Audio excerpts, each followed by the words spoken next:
அன்புக்குரியவர்கள் நோய்வாய்ப்படும் பொழுது அருகிலிருந்து பாதுகாப்பதுதான் ஆதரவு. ஆனால் எல்லா நாட்களிலும் அது இயலாத போது உங்களிடத்தில் உங்களைப் போலவே உங்களின் அன்புக்குரியவர்களை நோயின் நாட்களிலும் மீளும் நேரத்திலும் அவர்கள் இயலாமையை இன்னலின்றி கடந்திட அக்கறையுடன் அருகில் நின்று பராமரிக்கிறது சொலாசியா ஹோம் கேர்.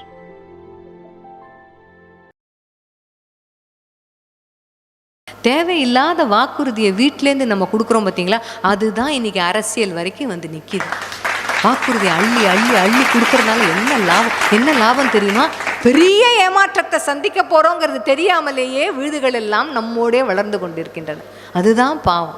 இல்லை, எங்கள் அப்பா சொல்லிட்டாங்க, எங்கள் அம்மா சொல்லிட்டாங்க, இது முடியாது எங்களால் அப்படின்னு ஒரு குழந்தை தன் குடும்ப நிலைமையை எப்போது தலை நிமிர்ந்து சொல்கிறதோ அன்னைக்கு அதால் தைரியமாக இந்த சமுதாயத்தை பார்க்க முடியும்.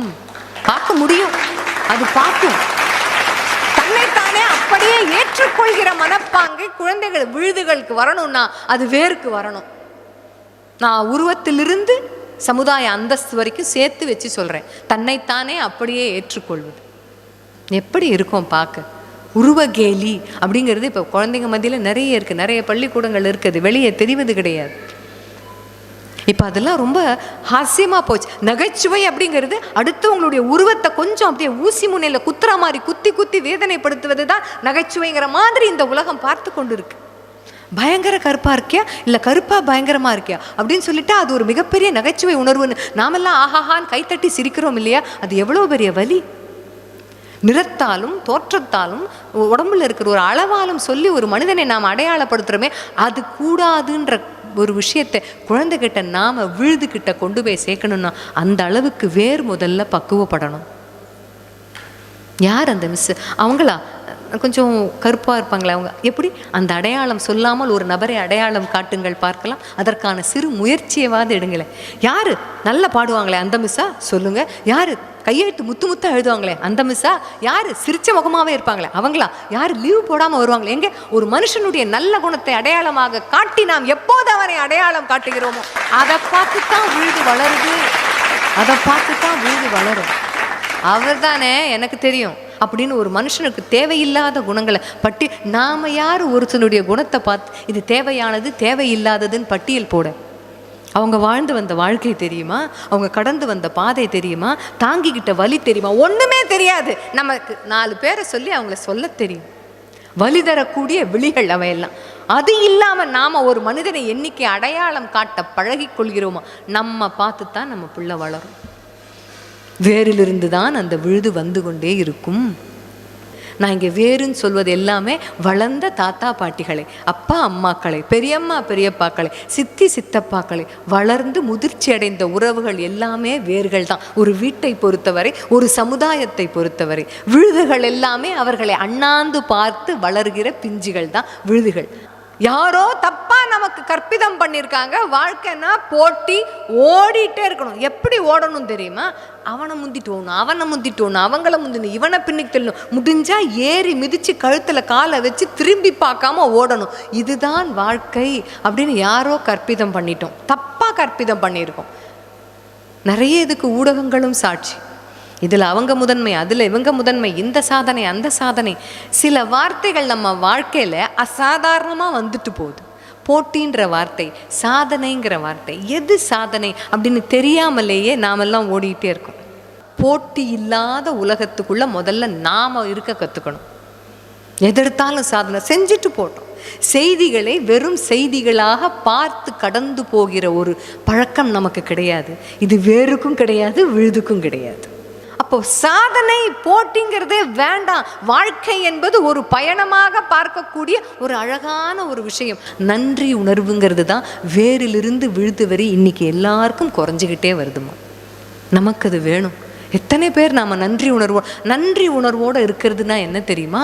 தடுக்கி விழும்போது கையை பிடிச்சி தூக்கி விட்டவங்களுக்கு தேங்க்ஸ் சொல்கிறது மட்டுமே கிடையாது. இன்று நான் என்னவாக இருக்கிறேனோ அதற்கு நேர்முகமாகவும் மறைமுகமாகவும் யாரெல்லாம் காரணமாக இருக்கிறார்களோ ஒரு முறையேனும் அவர்களை நினைத்து பார்ப்பதும், நமக்கு அவங்க உதவினா மாதிரி நாம் அடுத்தவங்களுக்கு என்ன செய்ய முடியும்னு யோசிக்கிறது மட்டும்தான் நன்றி உணர்வு. அது இப்போ குறைஞ்சி போச்சு, நிறைய குறைஞ்சி போச்சு. ஒருத்தர்கிட்ட உதவி வாங்குற வரைக்கும் நம்மளுடைய முகம் இருக்கே, அது ஒரு விதமான முகம், முகமூடிகள் நிறைந்த முகம். இது எந்த மாதிரி பேசுவோம் தெரியுமா? இவங்களால் ஒரு உதவி ஆணும்னா பாலும் தெளிதேனும் பாகும் பருப்பும் எல்லாத்தையும் கலந்து பேசுவோம் வார்த்தையில். உங்களை மாதிரி வராது, உங்களை மாதிரி கிடையாது, பார்த்ததே இல்லை. சரி, அவங்களால அந்த உதவி கிடைச்சாச்சு, அதே உணர்வோடு நாம் எத்தனை காலத்துக்கு தொடருவோம்? உதவி செஞ்சவங்கள்ட்ட போய் நன்றின்னு சொல்வதை கூட நாம் மறந்து போய் விடுகிறோம். இது வேரிலிருந்து விழுது வரை இந்த குணம் இருக்குது. சின்ன உதாரணம், வயிற்று வலிக்கும் போது டாக்டர்கிட்ட போய் நிற்கிறோம், என் கடவுள் நீங்கள் தான், என்ன வேணால் பண்ணுங்க, இந்த வலியை மட்டும் எடுத்துருங்க டாக்டர் சொல்கிறோமா இல்லையா? போய் கைகூப்பி நிற்காத குறையாக நிற்போம். அந்த டாக்டர் நமக்கு 2 வேளை மருந்து கொடுப்பார், சரியாக போகலன்னா திருப்பி போவோம், அடுத்த வேளை மருந்தை மாற்றலாம். டாக்டர் நமக்காக யோசிக்கலாம், இந்த மருந்தை மாற்றலாமா, நமக்கு 2 வேளையில் அது சரியாக போகலாம், நம்ம டாக்டரையே மாற்றலாமான்னு யோசிக்கிற அவசரத்தில் தான் இருக்கிறோமே வழியே யோசிக்கிறது கிடையாது. சரி, சரியாக போச்சு, சரியாக போச்சு. கால் கடுக்க கவுண்டரில் அப்பாயின்மெண்ட் வாங்கி நின்ன நாம சரியாக போச்சு டாக்டர்னு சொல்வதற்காக என்றாவது மருத்துவமனை போனதுண்டா? எங்கே சொல்லுங்கள் பார்க்கலாம். நம்மோட வயசான அம்மா அப்பாவும் வீட்டில் இருக்கும்போது 10 நிமிஷம் அம்மா அப்பாவோட போய் உட்காந்து பேசியிருக்கோம்? நேரமே கிடையாது.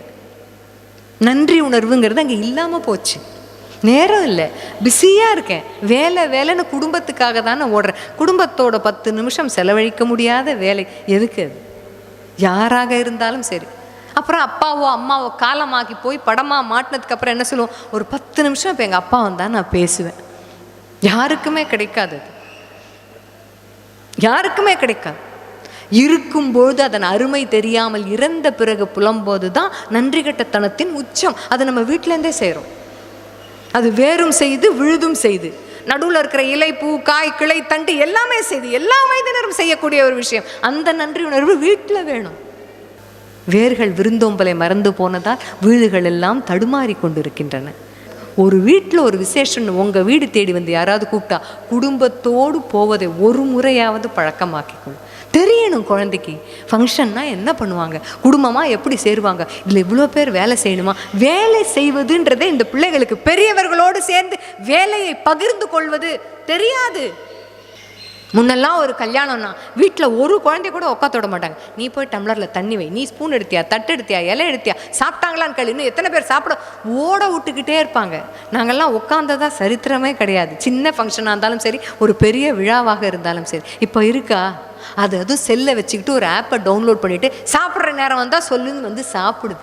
என்ன இருக்குது? நான்ஸ்டிக் உறவுகள் எல்லாமே தொட்டா ஒட்டவே ஒட்டாது. என்ன மாதிரி உறவுகள் நாம் ஏற்படுத்தி கொடுக்குறோம்? அப்போ எதிர்காலம் எப்படி இருக்கும்? எல்லா வீட்லையும் இப்போ ஒரு குழந்தை தான் இருக்குது. இப்போ 2 குழந்தை இருக்கிறதே பார்த்தீங்கன்னா பெரிய குடும்பம்ங்கிறான். ஜாயிண்ட் ஃபேமிலின்னா கணவனும் மனைவியும் சண்டை போடாமல் வாழ்கிற குடும்பம் ஜாயிண்ட் ஃபேமிலி. அப்படித்தானே போய்கிட்டு இருக்கு. அப்போ எப்படி அது விழாவை பார்க்கும்? சொந்தக்காரங்களை பார்க்க யாரையுமே பார்க்காது. சொந்தக்காரங்களை பார்த்தா பேச தெரியாது. முகத்தோட முகம் பார்த்து நல்லா இருக்கீங்களா, தண்ணி குடிக்கிறீங்களா, வாங்க உட்காருங்க, எங்கள் வீட்டுக்கு ஒரு நாள் வாங்கன்னு எந்த உறவுக்காரரையாவது பார்த்து ஒரு குழந்தைக்கு கேட்கிற வாய்ப்பை நம்மால் ஏற்படுத்தி கொடுக்க முடிந்தால் அது வாழ்க்கையின் மிகப்பெரிய விழுமியம். அதுதான். வீட்டுக்கு வாங்க, எங்கள் வீட்டுக்கு அம்மா அவங்கள நம்ம வீட்டுக்கு வர சொல்ல அப்படின்னு ஒரு குழந்தை என்னைக்காவது கூப்பிட்டுருக்க, அதுவே முதல்ல அது வீட்டுக்கு வராது. அப்படிப்பட்ட ஒரு வாழ்க்கை ஓடிட்டுருக்கு. அப்போ நம்ம என்ன சொல்லித்தரணும் குழந்தைக்கு? அவங்கள வீட்டுக்கு வான்னு கூப்பிடு, 2 தடவை சொல்லிக் கொடுங்க, 3ஆவது தடவை செய்யும். அல்லது சில குழந்தை 2 தடவையில் கேட்கும், சில குழந்தை 200 தடவை ஆகும். அந்த 200 தடவையும் சொல்வது தான் நம்ம கடமை. வேறெல்லாம் சோர்ந்து போனால் விழுது எப்படி நிற்கும்? சோர்ந்து போகக்கூடாது. வீட்டில் சமைத்த பொருட்களை சாப்பிட குழந்தையை பழக்குவது உலக சாதனையாக இருக்குது. எல்லாமே வெளியில் ரொம்ப தூரம் போயிட்டோம்.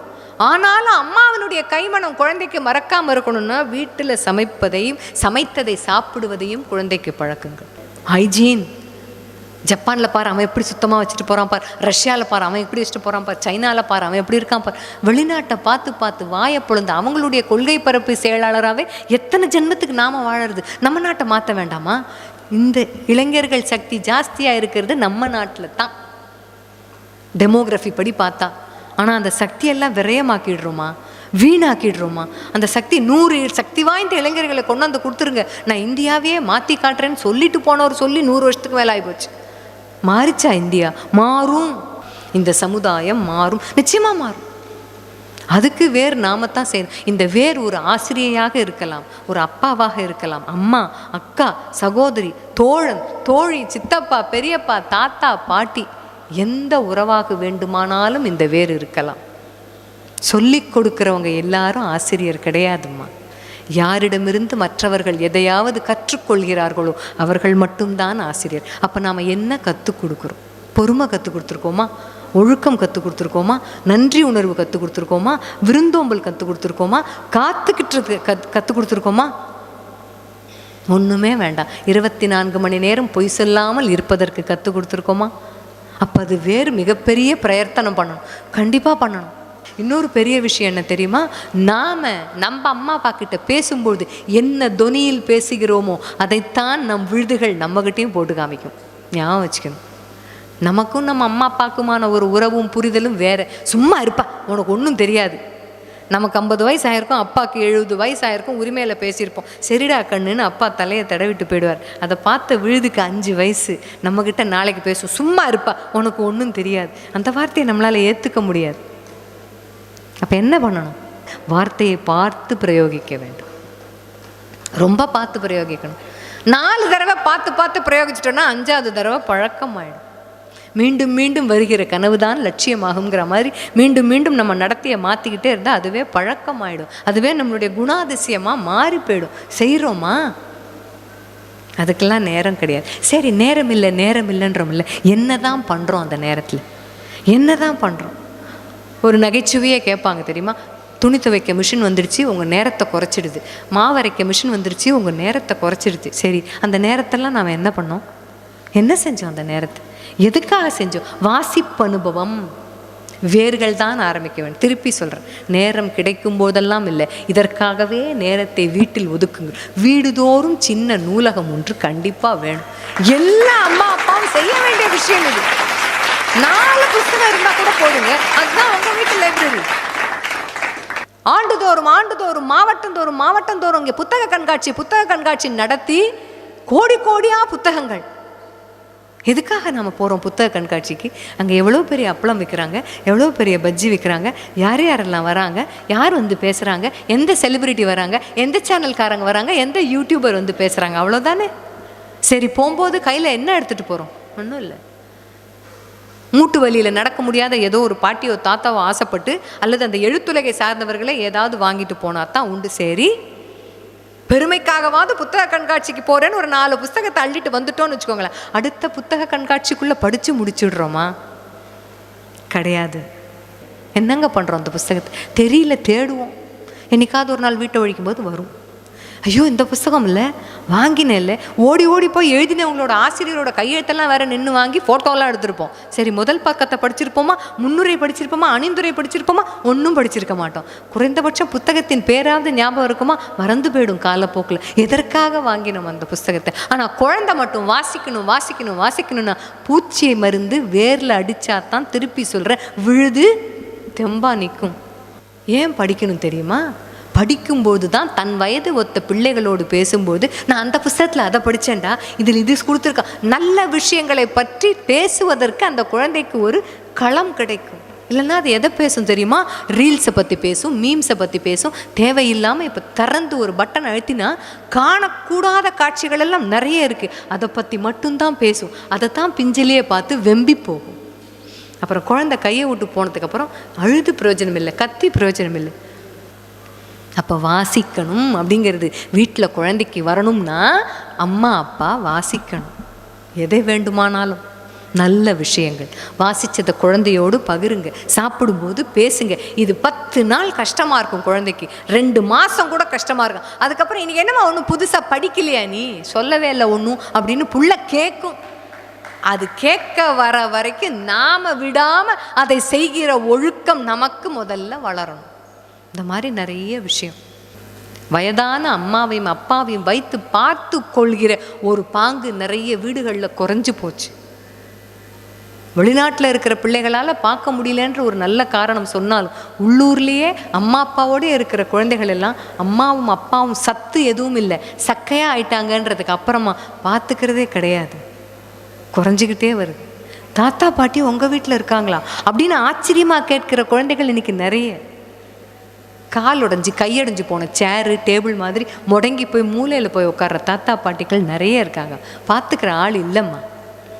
வேர்கள் எப்போது தன்னுடைய வேர்களை பார்த்து கொள்கிறதோ அப்போதுதான் நம் விழுதுகள் நம்மை பார்த்து கொள்ளும். நம்மளை பார்த்து தான் வளரும். அந்த விழுமியத்தை கொண்டு போய் சேர்க்க வேண்டியது நாம. தாத்தாவாகட்டும் பாட்டியாகட்டும் முடியல, ஓடி ஓடி உழைச்சவங்க ஒரு இடத்துல ஓஞ்சி தான் போவாங்க. அந்த நேரத்தில் நாம் சகிப்புத்தன்மையை வளர்த்துக்கிறோமா, சடுச்சடுன்னு பேசாமல் இருக்கோமா, கடிஞ்சிக்காமல் இருக்கோமா, எப்படி இருக்கோம், அவங்கள எப்படி பார்த்துக்கிறோம்?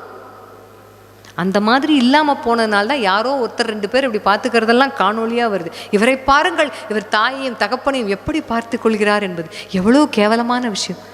பெத்த தாயும் தகப்பனையும் பார்த்துக்கிறதுக்கு யாராவது ரீல்ஸ் எடுத்து போடணும், யாராவது இன்ஸ்டாவில் போடணும், ஷார்ட்ஸ் போடணும், அதை வைரல் ஆக்கணும். வலி இல்லை. இது ஒரு கதை உண்டு தெரியுமா?